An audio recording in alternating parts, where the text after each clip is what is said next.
All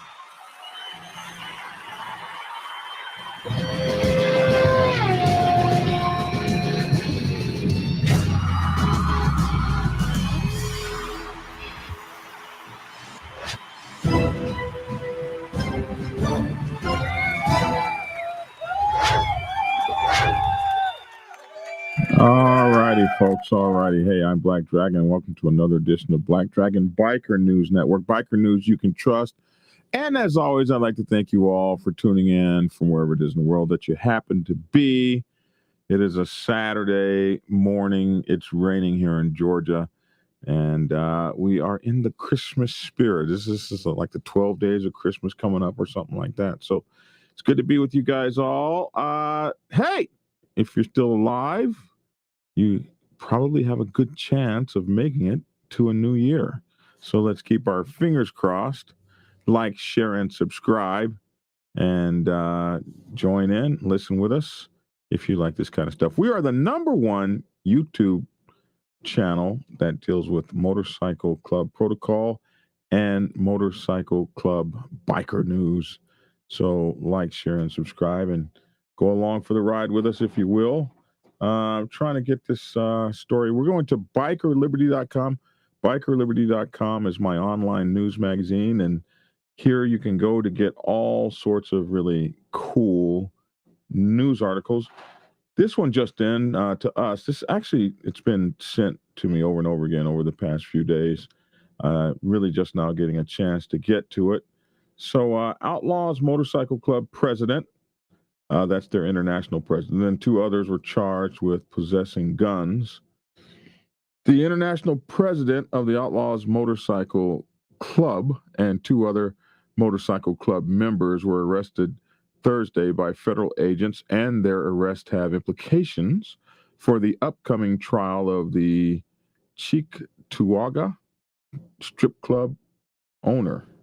Cheektowaga, maybe I said that right. But anyway, that strip club owner, this kind of goes back to him. But let's talk about John Ehrman, who has been identified by prosecutors as the general manager of Pharaoh's Gentlemen's Club, was charged with possessing firearms while being a user of controlled substances. Very interesting charge. Agents seized 15 firearms and marijuana while executing a search warrant Thursday at his home in Lancaster. Pharaoh's was not mentioned during the initial, the Pharaoh Strip Club was not mentioned during the initial federal appearances of the 3 men, but federal prosecutors have said in previous court filings that the Outlaws Motorcycle Club provides security at Pharaoh's, a Cheektowaga strip club owned by Peter, I'm not sure how to say his last name, Jaros Jr. This is a picture of Peter here.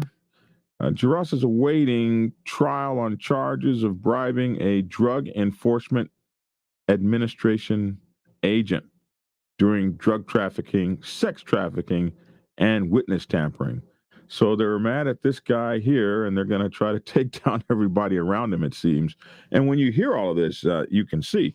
So Jaros, or maybe Jarossi, but Jaros's charges include maintaining Pharaoh's as a drug-involved premise where vulnerable young women are exploited through their drug addictions and coerced into engaging in commercial sex acts with him, his friends, and his associates.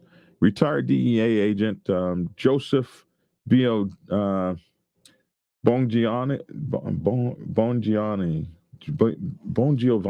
Oh, my goodness, I need to practice these names. I think it's Bongiovanni, is awaiting trial with Jaros on charges of accepting more than $250,000 in bribes from Jaros and other drug dealers who he thought were associated with a tie-in organized crime. The case, which began as early as 2018 as an investigation of alleged associates or members of the Buffalo Mafia, has included suicide of the state Supreme Court Justice John Machowski, who was called an unindicted co-conspirator in Jaros' sex trafficking case. the drug overdose death in Wellsville of a former Pharaoh's dancer, Crystal Quinn, who was expected to reluctantly testify against Ross. Dead rats found on cars owned by the mother of a witness. Accusations of witness tampering against Ross. The arrest of an Amherst police detective accused of lying to the FBI about his contacts with Ross. And a failed attempt by prosecutors to have the trial moved to Rochester. Wow, you got a lot going on here. Jesus. The indictment of Jaraz said he employs topless dancers. Yes, sir. Yes, sir. Oh, I'm sorry. Back to the story. He employs topless dancers, bartenders, bouncers, managers, and kitchen staff at Pharaoh's where food, beverages, and dances with topless dancers are sold to patrons. Now, I got to tell you, a topless, this has got to be New York or someplace up north, a topless dancer? There are no topless clubs here. No, here we show the full Monty. Everything. I don't know if a topless club could make it here in the South. Anyway, back to the story. This is just sad. Anyway, he employs topless dancers, bartenders, bouncers, managers, and kitchen staff at Pharaoh's where food, beverages, and dances with topless dancers are sold to patrons. Several of Jurassi's male employees at Pharaoh's are members of the Outlaws Motorcycle Club. Law enforcement considers the Outlaws MC to be a dangerous and violent criminal organization, and there have historically been a myriad of Outlaws MC prosecutions nationally, including a murder at a strip club. Assistant U.S. Attorney Joseph Trippi wrote in court documents, when they stack the case up against you and they start writing everything that was ever done wrong at any place in the world as though that had anything to do with the case that's going on right now.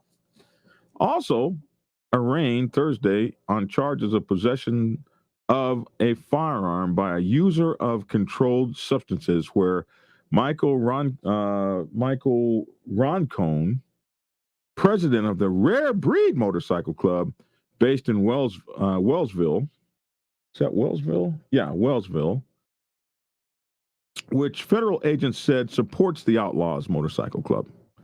And Scott J. Barnes, a convicted felon who agents said has been living in the Outlaws clubhouse on North Cumberland Avenue in Buffalo since they began surveilling on November 6th. Now, FBI agents say they seized cocaine and marijuana plus 29 firearms while executing search warrants at Roncone's home in Lancaster, and that the Rare Breed Clubhouse, another place where they searched in Wellsville on Thursday. On Thursday, they seized a loaded pistol near where Barnes has been sleeping in the clubhouse, agents said. Near where he's been sleeping. On Thursday, they seized a loaded pistol near where, I read that. Barnes was convicted at a general court martial for possessing LSD and sentenced to 4 years in confinement, according to the FBI. U.S. Magistrate Judge H. Kenneth Schroeder, Jr., ordered that the three defendants be held detained pending their detention hearings on Tuesday. The criminal complaint against Ehrman described him as the most powerful member of the Outlaws Motorcycle Club, saying he has the ability to command legions of members and associates of the club and has considerable influence over support clubs loyal to the Outlaws. The Outlaws Motorcycle Club has maintained a presence in Buffalo area and has been the dominant one percenter club in the region, he said. The one percenter label refers to a decades-old American Motorcycle Association claim, and the AMA say they never made that claim, by the way, that 99% of motorcycle clubs, motorcyclists are law-abiding citizens and 1% are not, even though, like I said, they claim that they never made that claim. This led to the term one percenter biker club to describe outlaw motorcycle clubs and their members. So they say. The complaint against Ehrman says the Outlaws Motorcycle Club maintains a clubhouse that has been active in Buffalo for decades, and it is a location where there have been numerous reports of drug use and distribution over the years. At Thursday's court appearance, Trippy said federal agents executed 5 search warrants and collected hundreds of items, including a human skull. Interesting. Trippy and Assistant U.S. Attorney Nicholas T. Cooper pressed for all 3 to be detained ahead of their detention hearings, citing, among other reasons, the threat they pose to injure or intimidate witnesses or jurors and also to obstruct justice. We don't want the defendant out, Trippy told Schroeder about Ron Cohn, the first of the 3 to appear before the judge. Now, since January, when the government began producing evidence to the defense in the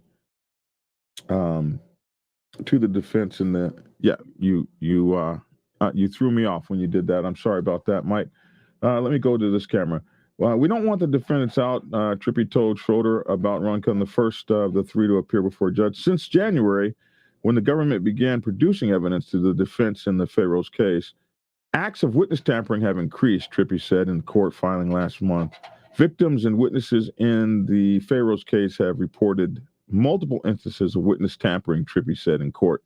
He has cited 2 incidents involving dead rats placed at the residence associated with potential government witnesses.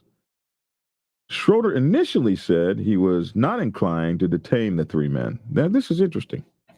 The judge initially said he was not inclined to detain the 3 men, but after an agitated exchange with Trippy, the DA, and then a brief recess during the proceeding, the judge returned and cited a section of federal law that said a defendant shall be detained if the government or defendant seeks a continuance. I treat the word shall as being a mandate to detain at least until the detention hearing, Schroeder said. Ehrman told law enforcement that there were guns and marijuana in his Lancaster home, and he said the marijuana was for recreational use. So that's the story. Mike, I have there's a few things that kind of get me about this story. Mm-hmm. That and a few things get me on the story as well. So let's hear what you've got to say on this. Well, first of all, why is everybody so mad that this thing here? Was very interesting. They said that the strip club owner Gerard's charges were made to include maintaining Pharaoh's as a drug-involved premises where vulnerable young women were exploited through their drug addictions and coerced into engaging in criminal sex acts with him, his friends, and associates. Okay, what kind of drugs are they talking about? It doesn't matter. It doesn't matter. Listen, people use drugs. That women have used drugs, and they strip and it's like coerce. Like somebody's breaking their arm. All you got to do is open the doors to the strip clubs. 2 things happen. It gets flooded with women who want to work there because it gets flooded with dudes who want to be money patriots there. Yeah. So it's one of those things where you're like, well, listen, and especially with the women. We broke everybody's arm to get them all in here. We coerced those women through their drug addictions.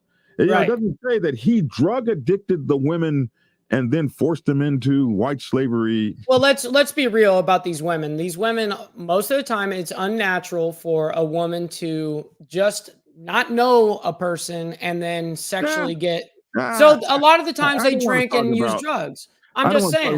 So that's their own thing. What's unnatural? But we didn't. But we didn't do that. They're grown people that do what they want to do. Absolutely. This idea that it's unnatural for women to dance in front of men, so they got to get drunk and high to do it.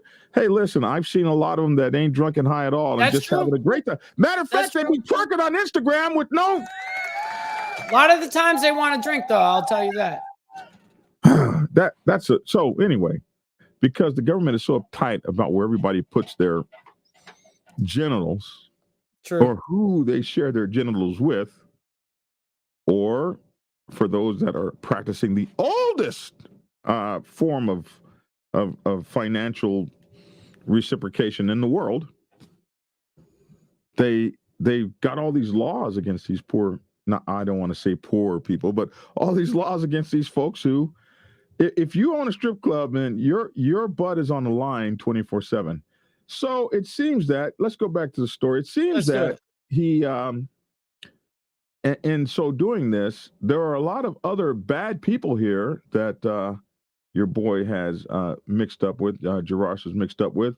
First of all, there's a retired DEA agent who is awaiting trial on charges of accepting more than $250,000 in bribes. Wow. Wow. So Wow. yeah, that's that dude right there. I'm still trying to figure out Why isn't what that kind of highlighted? I mean, I they kind of like throw that just in there. Why I'm isn't just that kind of like well, highlighted? I'm trying to figure out what that's got to do with the international president of the Outlaws Right. Motorcycle Club. Right. So So, where's the connection there? well, the thing is, they've got this big old story up here, like how he has been arrested, and this has great implications for this trial. And this trial has to do with this man who coerced these poor women into through their own drug addictions, Which is into what? engaging. Marijuana? Well, Like that's it such a doesn't lame say. excuse. It doesn't say, but it does say that these vulnerable young women, they were vulnerable. Anytime you're an older dude and you're with a young woman in any kind of capacity, she's vulnerable, It's and you're a true. dirtbag. Automatic. Even though kings and stuff, King Richard had a fine little Guinevere. Nobody's mad Listen, about that. absolutely not. You No, build your status as you go as a man, and that's it just the takes a way it while to goes. get all this stuff. You want to Yeah. find a little something to share it with if you haven't managed to keep the girl that you started out with. Listen, Damn straight. nobody's getting ready to go get it anyway. The next thing it says, sorry, I'm trying to get myself not in trouble. The next thing it says is the case also involved another person, a United States. Oh no, a state Supreme Court justice, John Michalski, who committed suicide. I guess he was being investigated or something, maybe, and he committed Suicide. suicide. Now they called him an unindicted co-conspirator. And what the hell is an unindicted co-conspirator? Because I've heard that a lot lately. And it is a person who is named in an indictment as one who took part in a conspiracy to commit a crime, but who is not charged in the indictment. So, Hmm. geez Louise. And they say the most Wow. famous case, of course, is the Watergate grand jury that named President Richard Nixon as an unindicted co-conspirator. So, So you can be someone that's in an indictment, but not actually get in trouble while not being in the charged. indictment? Right, not charged. They What? charged the other guy. Right That here it how is says, that even legal? well, so here it says, not charged with a crime by the finding or the presentment of a grand jury. So you're not part of the indictment. And so, what is a conspirator? A unindicted co-conspirator. What is a conspirator? A conspirator agrees with others to commit a future crime, while an accomplice assists in some way. So that's the difference between a conspirator and an accomplice. A conspirator agrees with others to commit a future crime, while an accomplice assists in some way in the Hmm. actual commission of the crime. Furthermore, conspirators can be guilty even if the underlying crime is not committed. So here this judge was, for whatever reason, we had this judge who was named as a conspirator, who agreed with the crime, agreed with the commission of the crime, just for whatever reason didn't get indicted. He's an unindicted co-conspirator. So the unindicted co-conspirator committed suicide, and this is being thrown on Gerars as well. Uh, and some kind of way, the international president of the Outlaws gets all this is thrown in on the story of this So guy. what they're throwing this stuff now onto him, and like Well, how is like I want to know the actual how they link this. he's getting a lot of fleas on him. Right. So and then they're also looking at the drug overdose death of a former dancer named Crystal Quinn. She was expected to testify against Ross. Dead rats, and so she committed suicide before she was ever to testify. That's this lady here. So she was a stripper or some sort that it looks like, and she was going to testify, and she wound up having a drug overdose. Also, there were dead rats found on cars owned by the mother of a witness, accusations of witness tampering by Giroux. So all these things that happened with Giroux, including another police detective who was arrested for lying about his connection to Giroux, about his relationship with Giroux to the FBI. So they arrested a cop. A former stripper was found dead of a drug overdose. A judge, a state Supreme Court judge, was an indicted co-conspirator, and another cop was arrested for taking $250,000 in bribes. So you can see they're quite pissed off. They're really pissed off. And so here comes the so now we just know that okay, so here the indictment of Giroux said he employs topless dancers, bartenders, bouncers, managers. So he's got a whole staff of people that he employs at his Pharaoh's strip club. And so we really want to get down to what did the international president do? Well, that's what I wanted to pause real quick on, just real quick. And Jason says it, he says, Jason, he says, I'm listening, but I'm still very confused as to what the Outlaws supposedly did wrong besides being legally employed at this place. We're going to get down to it. Okay, so I'm glad that we're asking these questions. When we get down to it, you're going to find it a little kind of amazing here. So another thing they say, law enforcement considers the outlaws to be dangerous and violent. Okay, so we know that because they always say that. So they consider them to be dangerous and violent, and they have historically been a myriad of outlaws, prosecutions, and none of that has to do with this story here. Here's another thing that I find very interesting. On charges of possession, they also arraigned Thursday on charges of possessions of firearm by a user of controlled substances, where another guy by the name of Michael Roncombe, president of the Rare Breed Motorcycle Club, based in Wellsville, I guess must be in New York, which federal agents say supports the Outlaws Motorcycle Club. Now, I don't know that they need to.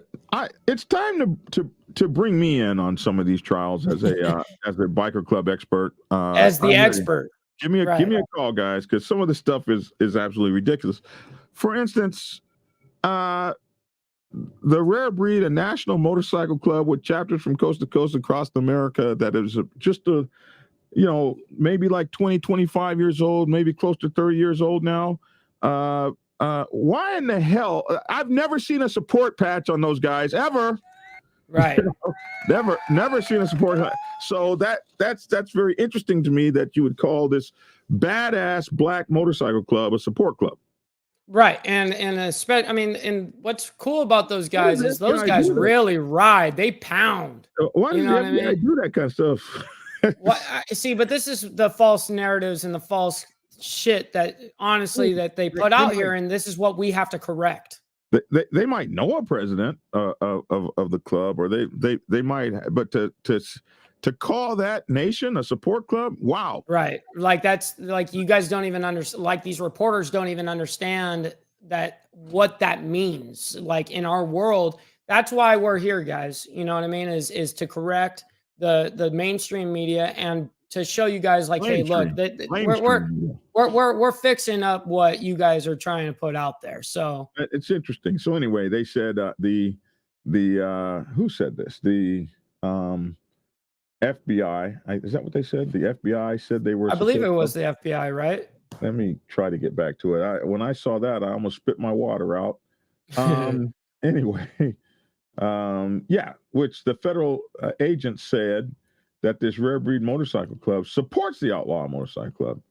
And what a claim. And then they have Scott J. Barnes, a convicted felon who agents said has been living in the Outlaws Motorcycle Club house. So you can't have a felon living at your clubhouse. I mean, those of us who have felons in our family, they gotta sleep somewhere. But anyway, they said they found a gun near him. Jesus! Doing that radius thing. On Thursday, they seized a loaded pistol near where he had been sleeping. in the Oh my clubhouse. God. That's so that's interesting how they build that up. It doesn't say they found it on him or he had it or Because it wasn't. It doesn't say it was. And then Right. was convicted. And then they throw this in for the poor guy that he was convicted of a general court martial when he was in the military. So we can just know how bad he was of possessing LSD and sentenced to 4 years in confinement, according to the FBI. So that's his poor history. And then there was another thing. So it appears to me that what this international president was put in jail for was being a user of controlled substances and owning a gun. That's what it came down to, right? Where they could really get them. Or 15 guns. They said they took 29 guns, okay? So I want to focus on this picture, and I want you to let's blow this picture up. This is interesting because when you say you had 29 guns, I am looking for I'm looking for Tommy guns, Mac 10s, Mac 10s. You're looking for all sorts of fully auto. There are 11 guns here of the 29 they claim. There's 11 guns here, and if you go to the far right, number 75, that's a hunting rifle. Yep. Like a Marlin or something, or these are hunting rifles here. 74 is a hunting rifle. 73 is a regular old shotgun that anybody would have in their house. Could be for any type of hunting as well. Or home defense. 72 is the only tactical weapon there. Looks like a tactical shotgun. Tactical shotgun, 8 rounds, correct. 71 is some sort of old ass looking hunting rifle. That thing looks like it was built in the 1770s. You know what I mean? 70 is an old ass shotgun. It looks like a nice one though. This is another single bolt action rifle is 69. Another. Where are the Mac 10s? Where are the drop top getting ready to spray people? Like showing. And then there's 2 more shotguns there and another hunting rifle. So and another hunting rifle. So all those guns are hunting rifles, man. And the question I got really is, out of how many people as well did you have where you're searching this, and how many people are considered to have those guns, right? So, I mean, let's face it, there are more firearms than there are people in this country, like alone, you know? I was looking for some gangster guns. That's all. You're looking for some Mac 10s. You're looking for some for some fully auto, switched up ARs, AKs, Glocks, at least a couple Glocks. At least some fully auto, 16 rounds of Glocks or whatever. I don't see no hunter round drums. I don't see no. These are small bolt action hunting rifles, dude. Yeah, like you can't take out an army with those. No. And the funny thing about it is that is so tame for down here in Georgia. It's not. Down in Georgia, Alabama, Florida, it's not uncommon for a cat to have 29 rifles in this. I think everybody's got 29. I think you're not even allowed to live here without 29 rifles. And matter of fact, if you live in Kennesaw, Georgia, the law requires you to have loaded weapons in your home, or you can be prosecuted for being a head of household. No kidding. No kidding. No kidding. You just taught me something new. I'm going to give it to you. Yeah. Yeah, look at that. I never knew that. And that's something cool because I'm a big, Second Amendment advocate. So, but yeah, in Kennesaw, Georgia. I want to, he's searching this up right here, right now for you guys. You must have a weapon. And I like this. A ghost over here. He says squirt guns, cap guns. Yeah, exactly. You might as well be, you're not taking out, like what Black Dragon said, you're not taking out an army with a single bolt action. Show the screen, Mike. You know what I mean? Show the screen. Come on. Here we go. So the town of North Atlanta has little prominence until it passed a gun ordinance in 1982 that required all heads of household to own a firearm and ammunition. Kennesaw's law was in response to Morton Grove, Illinois, which had passed a gun ban earlier that year as a step to reduce crime. So, down here in the South, we don't said, mess "Oh, around. that's how y'all want to do it." So if you're now, I don't know if anybody's ever been prosecuted on that law, but in Kennesaw, Hey, you never know, but it's at least there. must have a gun. So this whole thing about this is some New York stuff, man. They got all these guns up here, and Yeah, no, uh, it sounds like some California stuff too. And I live here in California, and it sucks because like I said, I'm a Second Amendment rights guy. I firmly believe that we should be able to have firearms, and yeah, it's BS. This is the type of media coverage that they do to make you look ridiculously terrible to the public, and they know doing this spread out, whether they're hunting rifles or full AKs, they know that they're going to manipulate the people out there. It's an unfortunate thing. check this out. So Ehrman, the international president, told law enforcement that there were guns and marijuana in his house, in his Lancaster home, and he said the marijuana is for recreational use. So they arrested him. It appears Over for being marijuana. for being a person who uses a controlled substance and owns guns. I guess that's against the law to actually, because that's what they're getting Hunter Biden on right now. Well, Biden. yeah, theoretically, you're not supposed to be able to, smoke and all of that legally, and then be able to own firearms, which is the totally, in my opinion, BS. It's crap. Well, Like, this is what's interesting. I mean, like I said, this is what one of the things Hunter Biden is going to jail for or being prosecuted for right. is using controlled substance and owning a gun. Here's the interesting thing, though. The controlled substance in this case might have been like marijuana, and marijuana is legal in how many states? Right. And it's going to be federally legal eventually. I mean, people say that it's not going to be. I think it's going to be within the next 10 years. But, the whole marijuana excuse, I really do find it to be an excuse at this point, like we were covering earlier. It's like, hey, yeah, this is a good excuse to be able to pull you over. Like yesterday when we covered that story, oh, it's a smell of marijuana in the car. Same kind of ordeal here. They're kind of using this marijuana thing as to be able to now further investigate you. It's like the reason they're toe in to mess with you, and they're not really worried about your marijuana consumption. They're really wanting to use that to get to you. That's it. That's their toe in the door. And then finally, here's another interesting one that I saw. When they raided their club, or they did something. I thought this was interesting to throw in there because they said they found a human skull.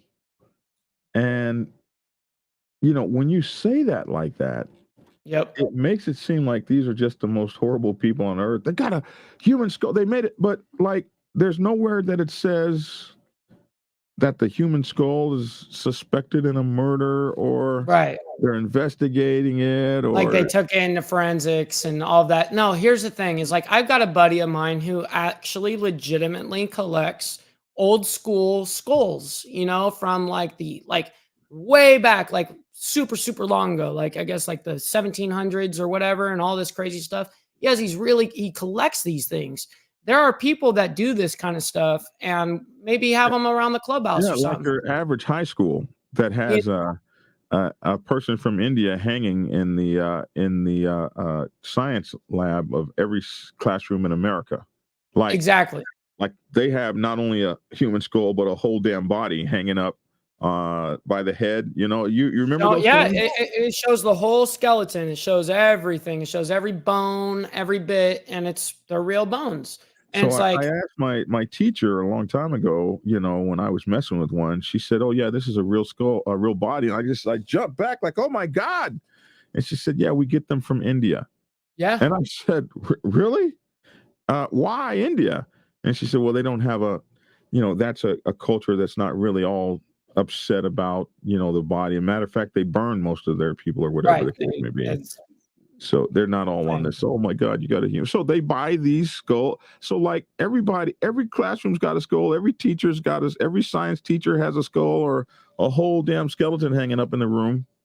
But we're not seeing that in articles and stuff, like how they're suspected of some crap. You know what I mean? Just because they No, have. it's a different thing if you're saying that, oh, we found a suspicious skull that we're running forensics on right now, and we expect foul We've had a play. missing persons for 7 years, and we finally connected. No, it's all of this is just used to manipulate the To people. boogeyman the people up, like Lies oh, and manipulation equals money for these media companies. Always remember that. oh, did you know that we found 18 hunting rifles and a skull? Yeah. It makes it sound all evil, you know what I mean? Yeah, exactly. That's Well, I don't know. Anyway, then they wouldn't give the guys, they wouldn't give the men any bail. But the judge says he wasn't inclined to hold him, and then the DA went off, and then they go in the back room and talk for a few minutes, and the judge comes out and says, "Here we go." Schroeder initially said he was not inclined to detain the three men over some hunting rifles. Well, he didn't say that, but anyway, he said that he right. was not inclined to detain the three men. After an agitated exchange with Trippy, then a brief recess during the proceeding, the judge returned and cited a section of federal law that said a defendant shall be detained if the government or defendant asks or seeks a continuance. He said, I will treat the word shall as being a mandate to detain at least until the detention hearing, Schroeder said, which probably is going to come in a few days, or maybe it's come already.